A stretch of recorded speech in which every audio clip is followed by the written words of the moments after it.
Disclaimer. दोस्तों, मैं आप सभी को बता दूं, ये कहानी पूरी तरह काल्पनिक है। ये सिर्फ दर्शकों के मनोरंजन के लिए बनाई गई है। इसमें दर्शाए गए सभी पात्र, नाम, उत्पाद और घटनाएं पूरी तरह काल्पनिक है। ये कहानी किसी भी तरह से किसी भी व्यक्ति के भावनाओं, प्रथाओं, परंपराओं और विश्वासों के अपमान नहीं करती है और कहानी में बताए गए सभी चीजों का मात्र कहानी के लेखक द्वारा बनाई गई लेख की अपनी एक कल्पना है। तो दोस्तों, मैं आपको आगे बता दूं, अगर आप हमारे द नॉवल एक्सप्लेनर चैनल पर नए हैं तो वीडियो को भर भर लाइक और चैनल को सब्सक्राइब करना ना भूलें। और टेलीग्राम का लिंक डिस्क्रिप्शन बॉक्स में है, जाकर ज्वाइन करें। धन्यवाद। एपिसोड 116, रुद्र भूलो मत, हमारे बीच में क्या सौदा हुआ था। वह देवदत्त था जो सबसे पहले ये समझता है कि यहाँ पर क्या हो रहा है, और यह समझ आते ही वह अपने सभी साथियों को उन जख्मी ब्रह्मांड लेवल के जानवरों की तरफ भेजता है। उनमें से कोई भी अपना एक भी कदम आगे बढ़ा पता उससे पहले ही सभी को पत्थरों के टूटने की आवाज सुनाई देती है, और उस आवाज को सुनकर वह सभी जब पीछे देखते हैं तो उन सब को देखता है कि चट्टान के बीच में वह दरार जिसमें से खून का झरना बह रहा था। वह दरार धीरे धीरे और भी बढ़ती जा रही थी, और देखते ही देखे उस पूरी चट्टान में मकड़ी के जाले की तरह दरारें फैल गई थी।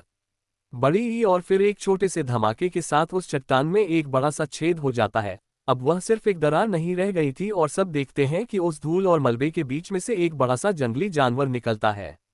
एक गहरी लाल रंग का शरीर जो कि किसी पत्थर से भी मजबूत था, तेजी से बाहर की आय तरफ आता है।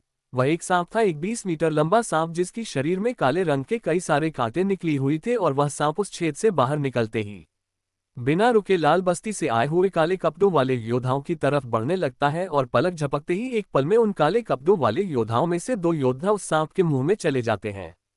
उन दोनों को चिल्ला आने का वक्त भी नहीं मिला था, और उससे पहले ही वह दोनों उस सांप के मुंह में जाकर मारे गए। रही बात बाकियों की, तब वह सभी अभी इतने डरे हुए थे, और इसी वजह से उन जख्मी ब्रह्मांड लेवल के जंगली जानवरों के पीछे जाने का उनका इरादा भी दूर हो जाता है। रुक जाओ। उस जंगली जानवर को गुफा से बाहर आकर उन काले कपड़ों वाले योद्धाओं पर हमला करता हुआ देखकर वह बुजुर्ग जो जंगलों में छुपा हुआ था, वह भी चिल्लाते हुए तेज रफ्तार में बाहर आ जाता है और जाकर उस जंगली जानवर के बिल्कुल सामने खड़ा हो जाता है। इसके तुरंत बाद ही उस बुजुर्ग के शरीर से तेज रफ्तार में शक्तियां बाहर निकलने लगती है। वह शक्तियां इतनी ज्यादा थी कि उनकी वजह से उस जगह का पूरा आसमान लाल रंग का हो जाता है, और उससे बुजुर्ग के शरीर से निकलती हुई शक्तियों को देखकर वह जंगली जानवर भी अपनी शरीर से शक्तियां निकलता है, और वह शक्तियां उस बुजुर्ग की शक्तियों से कई गुना ज्यादा थी। सांप के शरीर से निकलती हुई काले रंग की शक्तियां पलक झपकते ही पूरे आसमान में फैल जाती है, और उन साथियों की वजह से बुजुर्ग के शरीर से निकली हुई लाल रंग की शक्तियां आसमान से कहीं गायब हो जाती है। ये सब देखकर वह बुजुर्ग हैरान रह जाता है और अपने मन ही मन कहता है, मुझे यकीन नहीं हो रहा। हमने तो सोचा था कि यह जंगली जानवर आकाशगंगा लेवल के पहले या दूसरे सितारे पर होगा, पर हम गलत थे। ये तो आकाशगंगा लेवल के 9 सितारों के भी टॉप पर खड़ा है, जो कभी भी आकाशगंगा लेवल को पार करके शास्त्र लेवल पर पहुंच सकता है, और इसके सामने मुझ जैसा शुरुआती आकाशगंगा लेवल का योद्धा जिसके पास अभी एक भी सितारा नहीं है, वह इसका सामना कैसे करेगा। इसके बाद वह बुजुर्ग अपने आसपास के इलाके को, जहां पर लाल बस्ती के सभी योद्धा मौजूद थे, उनको देखता है। मुझे किसी भी हाल में यहाँ से जिंदा बचकर निकलना होगा, चाहे यहाँ पर मौजूद सभी लोग क्यों ना मार जाए। लाल बस्ती एक आकाशगंगा लेवल के योद्धा को नहीं खो सकती, वरना उसकी ताकत बहुत ही कम हो जाएगी, और वह इस साम्राज्य के 3 सबसे बड़े और ताकतवर परिवारों में से सबसे कमजोर हो जाएगा।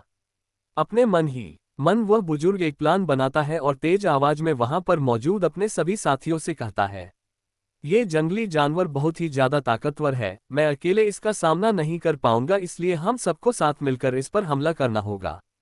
रुद्रांश और देवदत्त, तुम दोनों उसका ध्यान भटकाओ, तब तक मैं कोई ताकत हमला तैयार करता हूँ।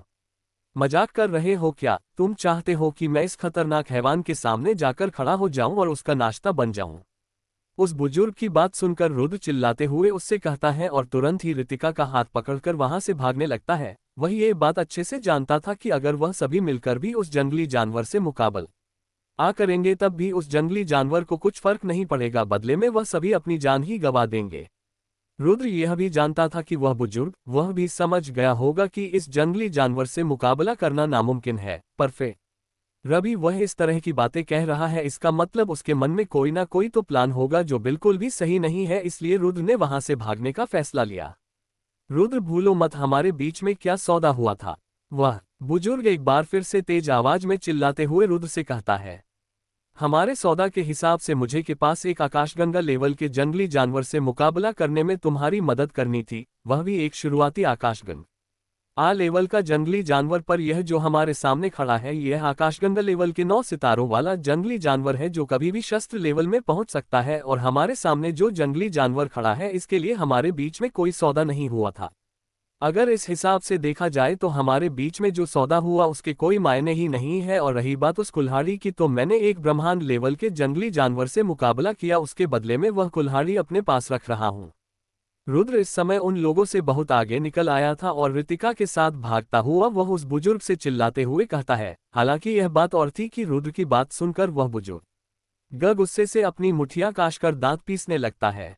कहानी में आगे जानने के लिए सुनते रहिए लॉर्ड ऑफ ड्रैगन सिर्फ और सिर्फ द नॉवल एक्सप्लेन चैनल पर। एपिसोड 117 क्या कर रहे हो रुद्र, कहाँ जा रहे हो? वह लाल रंग का सांप जिसके शरीर से काले रंग की शक्तियां निकल रही थी, वह आकार में बहुत ही बड़ा था और देखने में बहुत ही खतरनाक। उसको देखने से बाकी सभी लोग बहुत डर गए थे। बिना किसी शक के वह जंगली जानवर एक ऐसा दुश्मन था जिसका सामना करना किसी भी आकाशगंगा लेवल के इंसान के लिए नामुमकिन था। एक पल के बाद उस सांप का मुंह खुलता है और एक और काले कपड़े वाले योद्धा को उस सांप के मुंह में चला जाता है। लाल बस्ती से आए हुए अब केवल गिनती के योद्धा बचे थे, पर वह बड़ा सा सांप उन लोगों पर ध्यान नहीं देता है और उस तरफ देखने लगता है जहां पर वह ब्रह्मांड लेवल का घायल जंगली जानवर भागा था और वह उसी तरफ जाने लगता है। जब रुद्र उस बड़े से सांप को दूसरी तरफ तेज रफ्तार में जाते हुए देखता है तो उसका दिल जोरों से धड़कने लगता है। रुद्र को यह समझते हुए देर नहीं लगती कि वह बड़ा सा सांप उस ब्रह्मांड लेवल के जख्मी जंगली जानवर को खाने के लिए जा रहा है, जो कि कभी उसी सांप के लिए काम करता था। पर परेशानी की बात यह थी कि वह दोनों के दोनों जंगली जानवर उस तरफ जा रहे हैं जहां पर स्टोन सिटी पड़ता है और उस सांप की रफ्तार का एक हिसाब से उसे स्टोन सिटी पहुंचने में ज्यादा वक्त भी नहीं लगेगा। ये सब देखकर रुद्र समझ जाता है कि अब मुसीबत बढ़ते ही जा रही है। अरे यार, मैं इतना ज्यादा बदकिस्मत कैसे हो सकता हूँ? जब देखो तब कोई ना ये मुसीबत मेरे सर पर गिरने को तैयार ही रहती है। पहले मेरा सच सामने आ गया, फिर मैं किडनैप हो गया और अब ये सांप स्टोन सिटी की तरफ जा रहा है। रुद्र पहले तो उस बड़े से सांप की तरफ जाने लगता है, पर फिर वह बीच में ही रुक जाता है और बजाय उस सांप के पीछे जाने की रुद्र उस खून से भरे तालाब की तरफ जाने लगता है। क्या कर रहे हो रुद्र, कहाँ जा रहे हो? वहां पर खतरा है। रुद्र को दोबारा से उस तालाब की तरफ जाता हुआ देखकर रितिका चिल्लाते हुए उससे पूछती है और रितिका की बात सुनकर रुद्र बिना पीछे मुड़े भागते हुए उसको जवाब देता है। मैं उधर एक नजर मारने जा रहा हूं, एक काम करो, तुम यहां से जल्द कहीं दूर जाओ। तना कहकर रुद्र अपनी रफ्तार और भी तेज करते हुए उस खून से भरे तालाब की तरफ जाने लगता है। जब लाल बस्ती से आया हुआ वह आकाशगंगा लेवल का बुजुर्ग और उसके बचे हुए काले कपड़े वाले योद्धा जब रुद्र को वापस भागता हुआ देखते हैं तो वह हैरान रह जाता है, लेकिन वह रुद्र के पीछे जाने की हिम्मत भी नहीं करते हैं। वह बुजुर्ग और उसके साथ बाकी बचे हुए लाल बस्ती के लोग बस अपनी जगह पर खड़े होकर रुद्र को तेज रफ्तार में उससे खून के तालाब को पार करके गुफा के अंदर जाते हुए देखते रहते हैं और वह चाहकर भी इस बात का अंदाजा नहीं लगा पाए कि रुद्र के उस गुफा में जाने की पीछे का इरादा क्या है। लेकिन इस समय उन सभी के मन में एक बात जरूर थी कि रुद्र बेवकूफ है, इसलिए तो वह खुद मौत के मुंह में जा रहा है। आज के दिन लाल बस्ती ने अपने कई सारे मेंबर्स को गवा दिया था, लेकिन उसका कोई भी फायदा नहीं हुआ था। जिस जंगली जानवर को मारने की चाहत में वह लोग यहाँ पर आए थे वह जरूरत से ज्यादा ही ताकतवर था और बदले में उनको कुछ मिला था तो वह थी सिर्फ नाकामी। रुद्र को इससे कुछ फर्क नहीं पड़ता था कि लाल बस्ती के लोग उसके बारे में क्या सोचते हैं। वह चट्टान के टूटे फूटे पत्थरों के पास पहुंचता है और अपने सामने गुफा को देखकर उसके अंदर कूद जाता है। इससे पहले रुद्र ने जब अपनी दिव्य दृष्टि से उस आकाशगंगा लेवल के 9 सितारों वाले जंगली जानवरों को देखा था, तब उसे एक और शक्ति महसूस हुई थी और यही वजह थी कि रुद्र को पहले से ही पता चल गया था कि उस गुफा के अंदर कुछ तो है। और जब वह लाल रंग का सांप वहां से चला गया तो रुद्र के हिसाब से यह सही समय था ये देखने का कि उस गुफा के अंदर आखिर क्या मौजूद है। उसे गुफा के अंदर एक सुरंग मौजूद थी और उस सुरंग के अंत में जब रुद्र पहुंचता है तो उसे वहां पर एक काले रंग का अंडा नजर आता है, जो वैसे तो देखने में एक इंसान के सर के आकार का था लेकिन पूरी तरह से काले रंग का था। थोड़ी देर पहले रुद्र को जो अजीब सी शक्ति महसूस हुई थी वह इसी अड्डे से आ रही थी। अपनी इस खोज को देखकर रुद्र की खुशी का ठिकाना नहीं था। एक जंगली जानवर की शक्तियां उसके शक्ति पत्थर में होती है और उस शक्ति पत्थर का तब तक इस्तेमाल नहीं किया जा सकता जब तक उस शक्ति पत्थर को किसी गोली या फिर हथियार में ना मिला दिया जाए या फिर एक ऐसा योद्धा जिसके पास वही तत्व शक्ति देखते हो जो उस शक्ति पत्थर में मौजूद है, तो इससे वह योद्धा भी उस शक्ति पत्थर की शक्तियों को सोख सकता है। अगर बात करें एक अंडे की, तो उसके अंदर शक्ति पत्थर नहीं होता है और ना ही उस अंडे के अंदर किसी भी तरह की तत्व शक्ति होती है। जंगली जानवर के अंडे को कोई भी कभी भी खा सकता है, बदले में उस अंडे की शक्तियां उस इंसान या जानवर को मिल जाएंगे जो उसको खाएगा। यकीन नहीं होता है कि मुझे एक आकाशगंगा लेवल के जंगली जानवर का अंडा मिल गया। यह अंडा मुझे ब्रह्मांड लेवल में पहुंचने के लिए काफी मदद करेगा, पर फिलहाल मैं इस अंडे को नहीं खा सकता हूं जब तक मैं आकाश लेवल के 9 सितारों के टॉप पर न पहुंचे जाऊं, क्योंकि अभी मेरा शरीर इतना मजबूत नहीं है कि मैं इस अंडे की शक्तियों को अपने शरीर में ले सकूं। इतना सोचकर रुद्र एक गहरी सांस लेता है और फिर अपने चेहरे पर एक मुस्कुराहट के साथ अंडे को झटके से उठा लेता है और दोबारा से बाहर निकालने के लिए मुड़ जाता है। कहानी में आगे जानने के लिए सुनते रहिए लॉर्ड ऑफ ड्रैगन सिर्फ और सिर्फ द नॉवल एक्सप्लेन चैनल पर। एपिसोड 118 ये तुमने क्या किया। रुद्र अभी भी यही सोच रहा था कि वह स्टोन सिटी को इतने खतरनाक जंगली जानवर से कैसे बचाए, क्योंकि स्टोन सिटी में इस समय सबसे ताकतवर योद्धा की बात करें तो वह बुजुर्ग अकीरा थे, जो कि ब्रह्मांड लेवल पर थे, पर उस आकाशगंगा लेवल के जंगली जानवर से उनका कोई मुकाबला ही नहीं था। रुद्र अभी यही सोच रहा था कि तभी उसे एक पतली सी, शैतानी और तेज आवाज जंगलों में से आती हुई सुनाई देती है। उस गुफा से निकलने के बाद रुद्र समझ जाता है कि जंगल में कई सारे पेड़ उस ताकतवर लहर की वजह से टूटते फूटते जा रहे हैं जो उसी की तरफ बढ़ रही थी, और इसी से रुद्र को अंदाजा हो गया था कि उस लाल रंग के बड़े से सांप को इस बात का अंदाजा लग गया है कि किसी ने उसके अंडे को चुरा लिया है। और जैसे ही रुद्र को इस बात का अंदाजा होता है, वह उसके बाद उस जगह पर एक पल के लिए भी नहीं रुकता और जल्दी से उस तरफ भागने लगता है जिस तरफ लाल बस्ती से आए हुए सभी योद्धा और बुजुर्ग भागे थे। रुद्र लाल बस्ती से आए हुए योद्धाओं और देवदत्त से रफ्तार के मामले में काफी ज्यादा तेज था, इसलिए वह जल्द ही उन लोगों के करीब पहुंचने में कामयाब हो गया था। देवदत्त हैरान होकर पीछे की तरफ देखता है और उसे रुद्र ठीक अपने पीछे नजर आता है, पर साथ ही रुद्र के पीछे पीछे उसे वह खतरनाक जंगली जानवर यानी कि वह सांप भी आता हुआ दिखता है। उन सब की तरफ बढ़ता हुआ वह सांप अपने बड़े से शरीर से रास्ते मिलने वाले हर पेड़ पौधों को तोड़ता जा रहा था, वहां की जमीन को तहस महस करता जा रहा था। वह बड़ा सा सांप देखने में इस समय किसी सुनामी की तरह लग रहा था जिसे कोई रोक ना सके। ये तुमने क्या किया? तुम उस जंगली जानवर को दोबारा से इस जगह पर लेकर क्यों आए? देवदत्त गुस्से में चिल्लाते हुए रुद्र से पूछता है। मैंने बिल्कुल भी नहीं, मैंने कुछ नहीं किया। अब उस बड़े से सांप की मर्जी है, वह जहां चाहे वहां घूम सकता है। वह मेरा पालतू नहीं है जो मैं उसे रोक सकूं। आगे की तरफ भागता हुआ रुद्र देवदत्त से कहता है और देखते ही देखते वह उन लोगों को पीछे छोड़ता हुआ बहुत आगे निकल जाता है। देवदत्त इस समय रुद्र को अपने मन ही मन बहुत सारी गालियां दे रहा था और ये दुआ कर रहा था कि रुद्र को सबसे बदतर मौत नसीब हो, और वह भी बहुत जल्द, क्योंकि रुद्र ने उस बड़े से सांप को उन लोगों की तरफ लगा दिया था और अब रुद्र उन लोगों को किसी हलाल होने वाले बकरे की तरह इस जंगली जानवर के सामने छोड़कर भाग गया था। यहां तक कि उन लोगों का ये भी दिल कर रहा था कि वह लोग खुद अपने हाथों से रुद्र को जान से मार डाले। अपनी रफ्तार की वजह से रुद्र जल्द ही उन लोगों से काफी आगे निकल आया था, जबकि उसने अपनी आग की रफ्तार तकनीक का इस्तेमाल भी नहीं किया था। और अब उस बड़े से सांप को देखने से ऐसा लग रहा था जैसे वह लाल बस्ती के सभी योद्धाओं को जल्द ही पकड़ने वाला है। समय का फायदा उठाकर रुद्र जल्दी से रितिका के पास पहुंचता है, जो अभी भी सबसे आगे भाग रही थी। जब रुद्र पीछे पलटकर देखता है तो उसे नजर आता है कि लाल बस्ती का एक और योद्धा उस खतरनाक जंगली सांप का शिकार हो चुका है, जो कि इस समय उन लोगों का पीछा कर रहा था। जल्दी चलो यहां से। रुद्र रितिका की कमर पकड़ता है और जल्दी से आग की रफ्तार तकनीक का इस्तेमाल करते हुए पीले रंग की रोशनी में लिपटकर तेज रफ्तार में आगे बढ़ने लगता है। जब रुद्र तेजी से आगे बढ़ रहा था तभी उसे उस जंगली सांप की एक तेज दहाड़ने की आवाज सुनाई देती है। ये सांप है या कोई गोरिल्ला? इसकी आवाज किसी गोरिल्ला जैसी क्यों लग रही है? इतना सोचकर रुद्र बड़ी पीछे पलट कर देखता है तो उसे वह बड़ा सा सांप दिखता है जिसके शरीर पर काफी सारे कांटे लगे हुए थे। इसके तुरंत बाद वह सांप काले रंग की आग से जलने लगता है और इससे पहले कि रुद्र कुछ समझता उससे पहले ही वह बड़ा सा सांप तेज रफ्तार में भागते हुए रुद्र और रितिका की तरफ आने लगता है। अरे नहीं, मतलब हम भागने के लिए आग की रफ्तार तकनीक का भी इस्तेमाल नहीं कर सकते? रुद्र ने सोचा था कि बहुत ही आसानी से वह आग की रफ्तार तकनीक का इस्तेमाल करते हुए वह तेज रफ्तार में वहां से निकल जाएगा, इसलिए रितिका को वह अपने साथ लेकर आग की रफ्तार तकनीक का इस्तेमाल कर रहा था। हालांकि यह बात अलग थी कि रुद्र ने यह बिल्कुल भी नहीं सोचा था। आग उसका ये शैतानी दुश्मन उसकी आग की रफ्तार तकनीक को देखकर उसके पीछे पड़ जाएगा। ऊपर से उस सांप के शरीर पर जलती काली आग की वजह से उसकी रफ्तार रुद्र की आग की रफ्तार तकनीक से भी ज्यादा हो जाएगी। अब क्या करेंगे रुद्र? ये तो हमारे पीछे ही आ रहा है। घबराते हुए ऋतिका रुद्र की तरफ देखते हुए उससे पूछती है और ऋतिका की बात रुद्र एक गहरी सांस लेते हुए उससे कहता है, तुम चिंता मत करो, कुछ ना कुछ तो हम जरूर करेंगे। एक काम करो, तुम दूसरी तरफ भागो।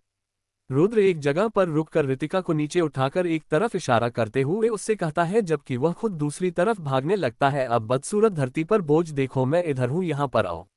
रुद्र तेज आवाज में चिल्लाकर उस सांप से कहता है और भागना जारी रखता है, इस कोशिश में कि वह उस बड़े से सांप को अपने पीछे ले जा सके। और नतीजेतन रुद्र उस बड़े से सांप को ऋतिका के पीछे से अलग करने में कामयाब हो जाता है और एक बार फिर से वह बड़ा सा सांप जंगल में रुद्र का पीछा करना शुरू कर देता है। कहानी में आगे जानने के लिए सुनते रहिए लॉर्ड ऑफ ड्रैगन सिर्फ और सिर्फ द नॉवल एक्सप्लेन चैनल पर। एपिसोड 119 रुद्र रास्ता भटक गया। रुद्र तेज आवाज में चिल्लाकर उस बड़े से सांप का ध्यान अपनी तरफ खींचता है और भागना जारी रखता है, इस कोशिश में कि वह उस बड़े से सांप को अपने पीछे ले जा सके। और नतीजतन रुद्र उस बड़े से सांप को ऋतिका के पीछे से अलग करने में कामयाब हो जाता है। साथ ही एक बार फिर से वह बड़ा सा सांप जंगल में रुद्र का पीछा करना शुरू कर देता है। बहुत से पेड़ उसके इस गुस्से का शिकार होकर अपनी जगह से उखड़ गए थे और जंगल में मौजूद कई सारे जंगली जानवर तुरंत ही वहां से चले जाते हैं। जो उड़ सकते थे वह तुरंत ही उड़ते हुए आसमान में पहुंच गए थे, बाकी के अपने पैरों से जितना हो सके उतना जल्दी वहां से भागते हुए उस बड़े से सांप के रास्ते से दूर जा रहे थे। ऐसा लग रहा था जैसे उस जंगल का हर एक जंगली जानवर, चाहे वह उड़ने वाला हो या जमीन में चलने वाला, सब उस बड़े से सांप से डर रहे हो। रुद्र जल्दी से आग का बड़ी ही रफ्तार तकनीक का इस्तेमाल करता है और पीले रंग की रोशनी में बदलकर और भी तेजी से भागने लगता है। इस वजह से रुद्र की रफ्तार काफी ज्यादा बढ़ गई थी, लेकिन उसके बाद भी वह काफी नहीं थी जिससे रुद्र उस बड़े से सांप से कुछ दूरी पर जा सके जो उस समय उसका पीछा करा था। इस समय रुद्र किसी बारे में सोच रहा था तो वह बस इतना कि जितना हो सके उतनी तेज भागने के बारे में, ताकि वह उस बड़े से सांप के मुंह में एक निवाले की तरह ना चला जाए। ये जंगली जानवर बहुत ही ज्यादा ताकतवर था, इतना ताकतवर कि रुद्र शायद इसका एक बार भी ना झेल सके। ऐसा नहीं था कि रुद्र कमजोर था, बल्कि रुद्र और सांप के बीच में ताकत का बहुत ही बड़ा अंतर था, जिसे खास तकनीक की मदद से भी पार नहीं किया जा सकता था। इसके अलावा उस बड़े से जंगली सांप के पास कुछ खास जहरीली शक्तियां भी थी और यही वजह थी कि रुद्र वहां से केवल भगाने के बारे में ही सोच सकता था। इस बड़ से घने जंगली जानवरों के जंगल में रुद्र जितना हो सकता था उतनी तेजी से भागने की कोशिश कर रहा था। रुद्र काफी समय से यही कर रहा था और आखिरकार वह उस जंगल में ही भटक जाता है और उन हर रास्तों को खो देता है जहां से वह वापस जा सकता था। यहां तक कि रुद्र के मन में एक बार उस बड़े से जंगली सांप के अंडे को फेंकने का ख्याल भी आता है, लेकिन रुद्र ऐसा करना भी नहीं चाहता था। रुद्र कोशिश करता है कि किसी तरह से कुछ पलों के लिए उस सांप का ध्यान रुद्र से हट जाए, लेकिन ऐसा लग रहा था कि जैसे उस बड़े से सांप को इस समय केवल रुद्र ही नजर आ रहा है। अब वह किसी भी तरह से अपनी नजर रुद्र से हटाना ही नहीं चाहता था और इसीलिए उसे और किसी चीज से फर्क पर ही नहीं रहा था। रुद्र कई बार भागते हुए अपने पीछे उस बड़े से सांप पर हमले करता है, पर उसके हर हमले को उस सांप के शरीर पर मौजूद कांटे रोक देते हैं। चाहकर भी रुद्र उस बड़े से सांप को नुकसान नहीं पहुंच पा रहा था। रुद्र बिना रुके भाग रहा था और वह तब तक भागता रहता है जब तक कि वहां पर कोई भी पेड़ नहीं बचते हैं। जंगली जानवर के जंगलों को पीछे छोड़ते हुए रुद्र देखता है कि वह इस समय एक पहाड़ी इलाके में आ गया है। रुद्र को इस बात का बिल्कुल भी अंदाजा नहीं था कि वह इस समय भागते भागते कहां पर आ गया है, लेकिन अभी रुद्र के पास कोई और रास्ता भी नहीं था, इसलिए वह पहाड़ों के ऊपर भागता रहता है। रुद्र वहां पर मौजूद एक पर्वत के चक्कर लगाता है और थोड़ी देर तक उस बड़े से सांप से लड़ने की भी कोशिश करता है, लेकिन एक बात थी जो रुद्र को बहुत ही ज्यादा अजीब लग रही थी, वह ये कि रुद्र जब जंगली जानवरों के जंगल में मौजूद था तब उसे कई सारे जंगली जानवर नजर आए थे जो अपनी जान बचाकर भाग रहे थे, पर इस समय रुद्र जिन पर्वतों पर खड़ा है वह सब के सब इस समय पूरी तरह से वीरान थे। वहां पर कोई भी जंगली जानवर मौजूद नहीं था। यहां तक कि रुद्र 2 पर्वतों तक भाग चुका था, उसके बाद भी उसको अब तक एक भी जंगली जानवर नजर नहीं आया था। वह एक बहुत ही बड़ा इलाका था जहां की पथरीली जमीन और पर्वत सब हरे रंग के थे और जहां पर जीवन का नाम और निशान नहीं था। इसके अलावा वहां पर कुछ काले रंग के पौधे भी उगे हुए थे, लेकिन खैर रुद्र के पास इतना वक्त नहीं था कि वह वहां पर रुककर यह पता लगाने की कोशिश करे कि वह किस जगह पर आ चुका है या वहां पर कौन से पौधे या कौन सी जड़ी बूटियां हैं। अपनी आग की रफ्तार तकनीक की वजह से रुद्र की शक्तियां बहुत ही जल्दी खत्म हो रही थी वह 2 से 3 घंटों से दौड़ रहा था और अब तक उसकी शक्तियां खत्म होने की कगार पर आ गई थी। उसका शरीर भी काफी दर्द करने लगा था। ये सब महसूस करके रुद्र को ऐसा लग रहा था कि अगर वह इसी तरह से भागता रहा तो शायद उसको काफी गहरे जख्म आ जाएंगे, जो शायद पूरी जिंदगी उसके साथ बने रहे। लेकिन फिर भी रुद्र इस समय रुकने के बारे में नहीं सोच सकता था, और अगर वह अपनी आग की रफ्तार तकनीक इस्तेमाल करना बंद कर देता है तब वह ज्यादा तेज नहीं भाग पाएगा, जिसका मतलब ये हुआ कि रुद्र की रफ्तार कम हो जाएगी। उसके बाद वह उस बड़े से सांप से दूर नहीं जा पाएगा। रुद्र जानता था कि वह इस तरह से इस परेशानी से बच नहीं सकता है, इसलिए वह गुस्से से अपनी मुट्ठियां कसते हुए अपने दांतों को पिसता है और अपनी स्टोरेज रिंग से उस सांप के अंडे को निकाल लेता है, ये सोचकर कि वह उस अंडे को उस बड़े से सांप की तरफ फेंक देगा, जिससे मौका मिलते ही वह अपनी जान बचाकर वहां से भाग सके। कहानी में आगे जानने के लिए सुनते रहिए ऑर्डर ऑफ ड्रैगन सिर्फ और सिर्फ द नॉवल एक्सप्लेनर चैनल पर। एपिसोड 120 किस बात का डर है। ये सब सोचकर रुद्र उस अंडे को लेकर पीछे मुड़ता है और उस अंडे को फेंकने के लिए तैयार हो जाता है, पर जब रुद्र उस बड़े से सांप की तरफ देखता है तो वह हैरान रह जाता है, क्योंकि वह बड़ा सा सांप उसकी तरफ नहीं आ रहा था। और यह सब देखकर रुद्र हैरान रह जाता है, यहाँ तक कि वह सांप उस पर्वत के नीचे ही खड़ा रह जाता है जिस पर रुद्र खड़ा था। उसे देखकर ऐसा लग रहा था कि वह चाहकर भी रुद्र का पीछा नहीं कर पा रहा है, जैसे मानो कि उस बड़े से सांप को किसी चीज से डर लग रहा हो, कोई ऐसा जो उसे भी ज्यादा ताकतवर हो। इसने मेरा पीछा करना कब बंद किया, और यह ऊपर क्यों नहीं आ रहा है। इतना कहकर रुद्र अपने आसपास के इलाके को ध्यान से देखने लगता है और उसके बाद उस बड़े से सांप को देखने लगता है और कहता है, यहाँ पर दूर दूर तक कोई भी बड़ी जीवित प्राणी मौजूद नहीं है, फिर भी यह ऊपर आने से क्यों डर रहा है। क्या इसे इस पर्वत से डर लग रहा है। ये सब देखकर रुद्र बहुत ही ज्यादा हैरान था। इस वजह से वह अपने आसपास देखता है, पर उसे वहां पर ऐसा कुछ भी नहीं दिखता है जो उस बड़े से सांप को डरा सके। जहां एक तरफ उस जगह पर मौजूद सभी पर्वत देखने में हरे रंग के थे, पर रुद्र इस समय भागते भागते जी पर्वत पर आ गया था। वह बाकियों से अलग लाल रंग का था, जिसके पर अथर लाल रंग की वजह से देखने में ऐसे लग रहे थे जैसे किसी ने खून को बर्फ में जमा दिया हो। हालांकि रुद्र यह नहीं जानता था कि वह क्या था जो इस पर्वत को इतना अलग बना रहा था, लेकिन वह डरावना सा आकाश गंगा वल का जंगली सांप भी नीचे से बस चिल्ला रहा था और ऊपर नहीं आ रहा। रुद्र के खून का प्यासा वह बड़ा सा जंगली सांप बस इधर उधर घूमकर वहां के पर्वत और छोटी पहाड़ियों को तोड़ रहा था, पर वह चाहकर भी उस पर्वत के ऊपर नहीं आ रहा था जिस पर रुद्र खड़ा था। ये सब देखकर ऐसा लग रहा था जैसे उस बड़े से सांप की ताकत इस लाल रंग के पर्वत के सामने कुछ भी नहीं थी। रुद्र समझ जाता है कि वहां पर कुछ तो गड़बड़ है, इसलिए जल्द बड़ी ही से वह अपने आसपास देखते हुए अपने दिव्य दृष्टि को शुरू करता है और अपनी हरे रंग की आंखों से उस पर्वत को ध्यान से देखने लगता है। लेकिन उसके बाद भी रुद्र को वहां पर ऐसा कुछ भी नहीं दिखता है जो कि अजीब या खतरनाक हो, यानी कि रुद्र इस समय जिस पर्वत पर था उस पर रुद्र के अलावा और कोई भी जीवित प्राणी नहीं था। ये सब देखकर रुद्र राहत की सांस लेता है, क्योंकि भले ही कुछ समय के लिए पर वह अभी खतरे से बाहर था, पर रुद्र अभी सावधानी नहीं छोड़ सकता था, क्योंकि उसकी दिव्य दृष्टि ज्यादा दूर तक नहीं देख सकती है। इसलिए रुद्र इस बात को दावे से नहीं कह सकता था कि उस पर्वत पर कहीं पर भी कोई खतरा नहीं होगा। इसके बाद रुद्र अपना सर उठाकर उस पर्वत के ऊपरी हिस्से की तरफ देखा है। जिस पर्वत पर अभी रुद्र था वह बहुत ही बड़ा था और उसकी चोटी बादलों में कहीं छपी हुई थी, इसलिए रुद्र यह नहीं देख पा रहा था कि उस पर्वत की चोटी पर क्या रहस्य छुपा हुआ है। रही बात बाकी के पर्वतों की, तो वह पर्वत भी बाकी पर्वतों की तरह विराम था। पूरी तरह से उस लाल रंग के पर्वत पर बस अजीबोगरीब आकर के पत्थर मौजूद थे, यहाँ तक कि उस पर्वत पर एक घास का कड़ा तक नहीं था। ये सब देखकर रुद्र अपने मन ही मन कहता है, समझ में नहीं आ रहा है इस आकाशगंगा लेवल के जंगली सांप को किस बात का डर है। इस समय उसका अंडा मेरे हाथों में है, पर फिर भी वह जंगली सांप मेरे पास आने की हिम्मत भी नहीं कर रहा। इस जगह पर कुछ तो ऐसा है जो सही नहीं है, इसलिए मुझे यहाँ से जल्द निकलना होगा। रुद्र पर्वत के ऊपरी हिस्से की तरफ देखता है और उसे बादलों के पास ऐसा कुछ भी नहीं दिखता है जो कि अजीब हो। हालांकि रुद्र यह बात जानना चाहता था कि उस पर्वत के ऊपर क्या है, पर फिर भी रुद्र ऊपर जाने की हिम्मत नहीं करता, क्योंकि वह पहले से ही बड़ी परेशानी में था। और अगर ऐसी कोई चीज जो एक 9 छोटी ही तारों वाले आकाशगंगा लेवल के जंगली जानवर जो कि कभी भी शास्त्र लेवल पर पहुंच सकता है उसे डरा दे, तो उस चीज से तो रुद्र चाह कर भी नहीं बच सकता है। और यही वजह थी कि रुद्र ने फैसला कर लिया था कि वह चलते हुए पर्वत की दूसरी तरफ जाकर उसी रास्ते से नीचे उतर जाएगा, इस कोशिश में कि वह उस बड़े से जंगली सांप से बचकर भाग सके।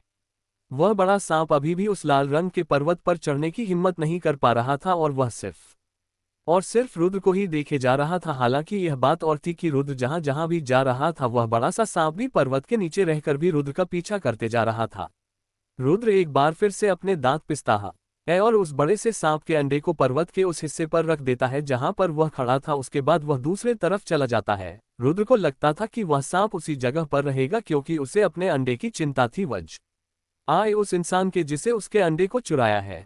हालांकि जब रुद्र पीछे मुड़कर देखता है तो वह निराश हो जाता है क्योंकि उसने जैसा सोचा था वैसा बिल्कुल भी नहीं हुआ। कहानी में आगे जानने के लिए सुनते रहिए लो डी ऑफ ड्रैगन सिर्फ और सिर्फ द नॉवल एक्सप्लेनर चैनल पर। वीडियो पसंद आए तो लाइक करें और अपने दोस्तों के साथ शेयर करें और हमारे द नॉवल एक्सप्लेनर चैनल पर बेहतरीन कहानियां का आनंद उठाएं। और हाँ, टेलीग्राम का भी लिंक डिस्क्रिप्शन में है तो जरूर ज्वाइन करें ताकि आप हमारे अपडेट सबसे पहले पा सकें। आपका सपोर्ट हमारे लिए बहुत महत्वपूर्ण है, इसलिए हमारे साथ जुड़े रहें।